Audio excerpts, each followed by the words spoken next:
Hello good morning friends.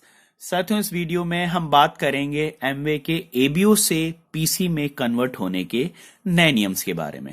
दोस्तों, 6 नए नियम्स हैं बहुत ही जो इम्पोर्टेंट हैं, उनके बारे में हम चर्चा करेंगे। और ये वीडियो एमवे डिस्ट्रीब्यूटर्स के लिए है, यानी कि जो एमवे बिजनेस ओनर्स हैं और सीरियसली बिजनेस को बिल्ड कर रहे हैं, ये उनके लिए बहुत काम का है। जो अपने एबीओ डिस्ट्रीब्यूटरशिप को एक्टिव रखना चाहते हैं, अपनी किसी भी मिस्टेक से वो प्रिफर्ड कस्टमर में नहीं बदलना चाहते हैं, तो फिर इस वीडियो को अंत तक देखिए साथियों। आइए, सबसे पहला, आप किसी को भी एज ए एबीओ ज्वाइन कराते हैं तो 15 दिनों के अंदर उसके डॉक्यूमेंट्स, जो रजिस्ट्रेशन फॉर्म है उसका प्रिंट आउट और आपका जो एड्रेस प्रूफ और आईडी प्रूफ है वो सबमिट करना जरूरी है एमवे ऑफिस में।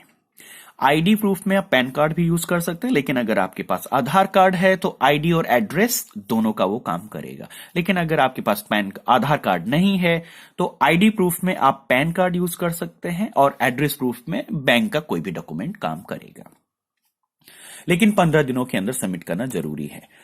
जी हां, बैंक डॉक्यूमेंट अब जरूरी नहीं है। आपको जो भी बैंक की इंफॉर्मेशन आप प्रोवाइड करते हैं एमवे के रजिस्ट्रेशन फॉर्म में, उसको वेरीफाई करने के लिए आपको बैंक स्टेटमेंट, कैंसिल्ड चेक या फिर पासबुक की कॉपी देने की जरूरत नहीं है। लेकिन अगर आपको एड्रेस प्रूफ की तरह से बैंक का स्टेटमेंट आप यूज कर सकते हैं। दोस्तों, अगला नियम, डॉक्यूमेंट्स अगर आपने 15 दिनों में नहीं सबमिट किए तब फिर आपका जो डिस्ट्रीब्यूटरशिप है वो स्पॉन्सर इनकैपेबल और ऑर्डर इनकैपेबल हो जाएगा। यानी कि आप स्पॉन्सर नहीं कर सकते हैं और ऑर्डर नहीं डाल सकते हैं।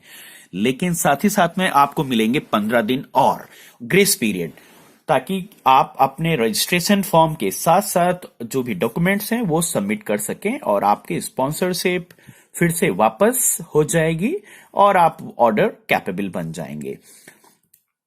फोर्थ रूल, यानी कि अगर आप 30 दिनों के अंदर आपने डॉक्यूमेंट्स नहीं सबमिट किए, आपको 15 दिन का ग्रेस पीरियड भी मिला और उसके बावजूद भी आपने डॉक्यूमेंट सबमिट नहीं किए, तब फिर आप प्रिफर्ड कस्टमर में कन्वर्ट हो जाएंगे और तब तक जितने भी आपकी टीम में जुड़ चुके होंगे डिस्ट्रीब्यूटर्स, वो सब गायब हो जाएंगे। यानी कि ज्वाइनिंग के 30 दिनों के अंदर आपको डॉक्यूमेंट सबमिट करना जरूरी है, नहीं तो आप वापस से कस्टमर बन जाएंगे, फिर बिजनेस नहीं कर पाएंगे।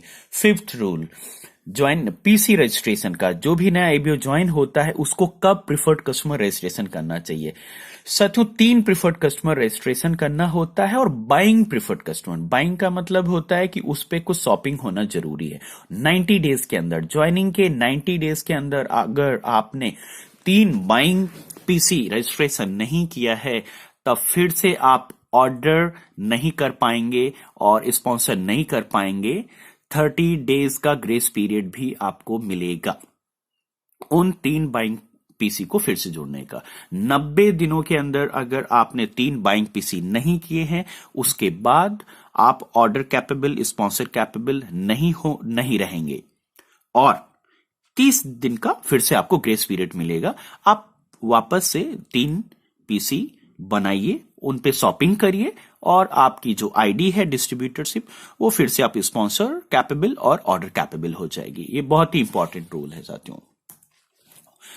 6th रूल, अगर एग्जिस्टिंग एबीओ है या कोई ऐसा डिस्ट्रीब्यूटर जो काफी पुराना है, वो प्रिफर्ड कस्टमर में कन्वर्ट हो गया। क्यों?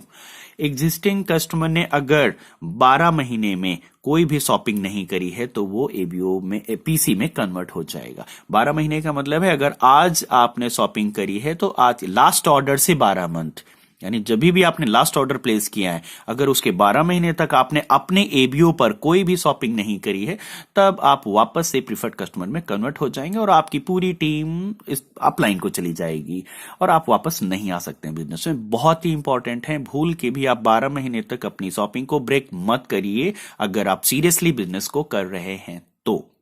लेकिन हाँ, कुछ डिस्ट्रीब्यूटर जानना चाहते हैं कि अगर हम अपने प्रिफर्ड कस्टमर पे शॉपिंग कर रहे हैं 12 महीने तक, तब क्या हम एक्टिव नहीं रहेंगे? जी नहीं, आपको अपने एबीओ डिस्ट्रीब्यूटर नंबर पर शॉपिंग करना जरूरी है, एटलीस्ट साल में एक बार। यानी कि आपने जब भी ऑर्डर प्लेस किया उसके बाद 12 महीने का गैप नहीं होना चाहिए।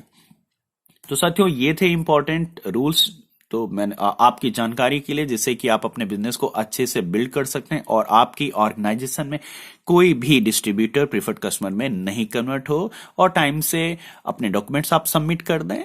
और होप करता हूं ये जानकारी आपके बहुत काम आएगी। Thank you for watching. Bye bye.